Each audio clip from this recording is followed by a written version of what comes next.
हर कहानी, चाहे वह इंसान की हो या भगवान की हो या भूत की कहानी हो, यह सब कहानी दोहरे समझ को दर्शाती है।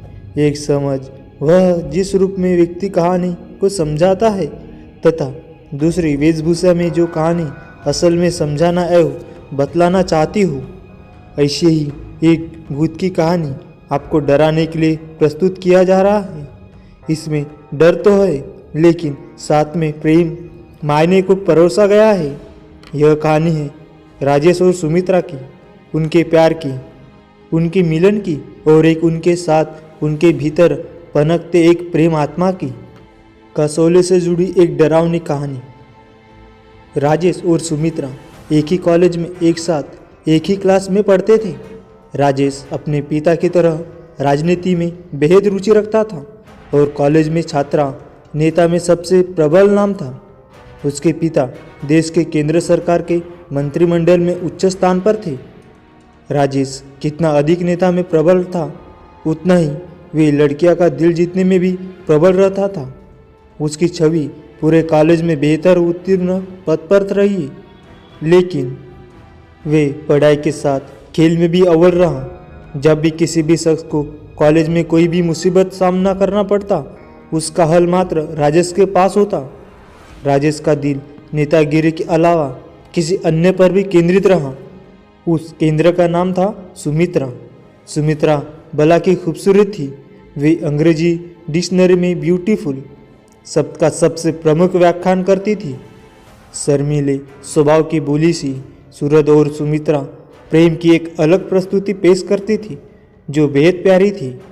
सुमित्रा मन ही मन राजेश को चाहती थी, लेकिन वह कह नहीं पाती थी क्योंकि उसे यह डर था कि कहीं राजेश मना न कर दे, क्योंकि राजेश बेहद अमीर घर से ताल्लुकात रखता था। तो वही सुमित्रा एक सामान्य परिवार की बेटी थी। एक दिन सुमित्रा कॉलेज से घर की ओर जा रही थी। रास्ते में उसे राजेश मिला। दोनों की नज़रें एक दूसरे के देखने लगी, जैसे कई जन्मों की बात कह रही हो।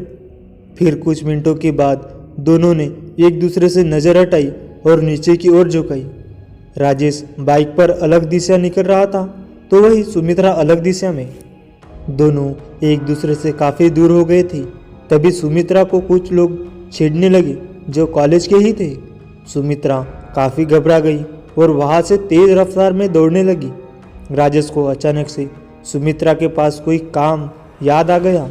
वह मुड़ा और अपनी बाइक की तेजी से सुमित्रा की तरफ, लेकिन वह अचंभित रह गया जब देखा कि सुमित्रा वहाँ मौजूद नहीं थी। राजेश को वही लड़के दिखे। राजेश को उन्हें देखकर यह आभास हो गया कि सुमित्रा के साथ कुछ हरकत कर रहे होंगे। जरूर वह वही रुका रहा और उन लड़कों से बात करके उन्हें सभी को भेज दिया। कॉलेज के जब लड़के राजेश से डरते थे, क्योंकि वह किसी के साथ भी अन्याय नहीं सहन कर सकता था। जैसे ही वह राजेश ने सुमित्रा को ढूंढने की कोशिश करी, लेकिन काफ़ी देर तक नहीं मिली। परंतु जैसे ही वह वापस जा रहा था, तभी उसको कुछ रोने की आवाज़ आने लगी। यह आवाज़ एक गली से आ रही थी। राजेश ने उस गली के तरफ मुड़कर देखा तो सुमित्रा को पाया। सुमित्रा काफ़ी भयभीत थी।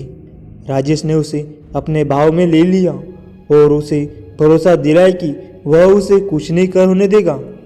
समय बीतने लगा और दोनों के प्रेम को अब नए रिश्ते की डोर बांधने की बातें होने लगी। सुमित्रा और राजेश दोनों का विवाह होना नक्की होता हुआ।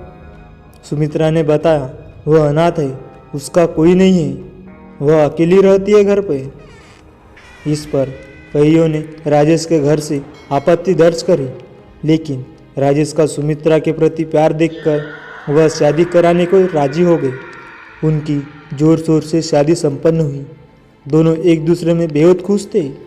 3 अगस्त इस तारीख का प्लान बनाकर दोनों अपना हनीमून मनाने हिमाचल प्रदेश के शहर कसौली पहुँचे। कसौली के प्रसिद्ध रेस्टोरेंट कसौली पैराडाइज में अपना प्यार भरे क्षण बिताने के लिए वे कहाँ मैनेजर से एक कमरा लेते हैं। राजेश ने सुमित्रा से कमरा चुनने को कहा।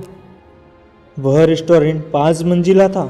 सुमित्रा ने सुझाव दिया कि कमरा तीसरे मंजिल पर ही लेंगे।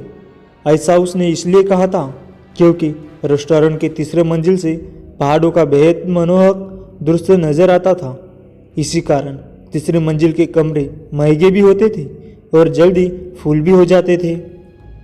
मैनेजर ने उन्हें 304 नंबर की चाबी दी और वेटर को बुलाया ताकि वह सामान लेकर जा सके। लेकिन सुमित्रा उस मैनेजर से जिद करते हुए कहने लगी कि उसे 308 नंबर की चाबी चाहिए। मैनेजर ने उन्हें मना किया और कहा कि वह कमरा अभी रेनोवेशन का होना है, लेकिन सुमित्रा बार बार वही कमरा खुलवाने के लिए बोलती रही। राजेश भी सुमित्रा के प्यार में उसकी जिद को पूरी कराने के लिए मैनेजर से गुहार लगाने खुलवाने को। शुरू में तो मैनेजर नहीं माना, अंत में उसे भी मानना पड़ा क्योंकि राजेश ने ज़्यादा धन लाभ देने का वादा किया था।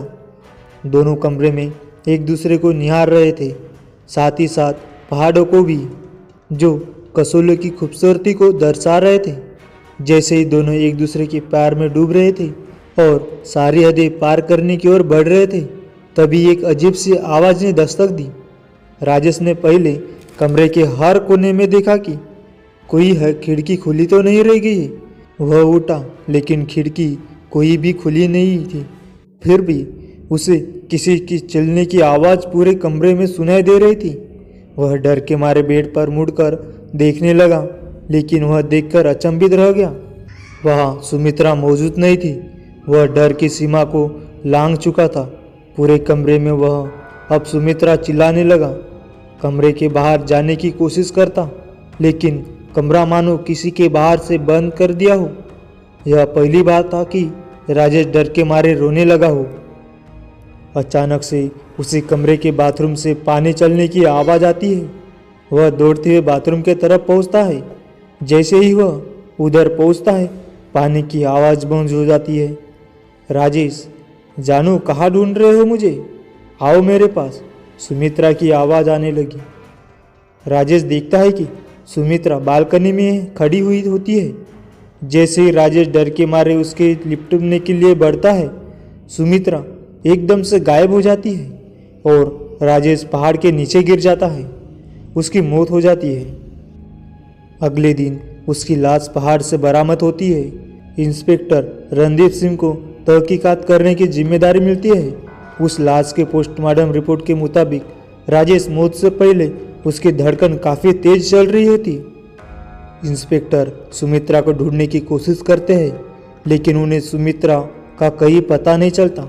मैनेजर से इंस्पेक्टर सीसीटीवी कैमरे की फुटेज मांगता है, परंतु वह रिकॉर्डिंग देखकर परेशान हो जाता है। सीसीटीवी कैमरे में सुमित्रा की कोई फोटो नहीं दिख रही थी। इंस्पेक्टर को यह मैनेजर की चाल लगती है। इंस्पेक्टर राजेश के घर पर उसकी मौत की खबर लेकर पहुंचता है। सभी परिवार वाले आहत हो जाते हैं। इसी वक्त राजेश का भाई इंस्पेक्टर से सुमित्रा के बारे में पूछता है। इंस्पेक्टर कहता है कि कमरे में तो हमें कोई नहीं मिला। सब घर वाले कहते हैं कि राजेश और सुमित्रा का हाल ही में विवाह हुआ था। इंस्पेक्टर ने उन्हें सुमित्रा के परिजनों को फ़ोन लगाने को कहा। इंस्पेक्टर को फिर पता चला कि सुमित्रा का तो कोई नहीं है।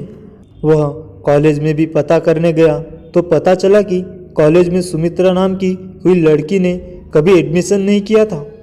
वह वाकई में एक भूत थी। हम उम्मीद करते हैं कि आपको यह भूत की कहानी पसंद आई होगी। ऐसे ही अन्य कहानी के लिए हमसे जुड़े रहे। हम आपके लिए ऐसी ही भूत की कहानी लाते रहेंगे। और चैनल पर नहीं होगा तो चैनल को सब्सक्राइब करें। थैंक यू दोस्तों।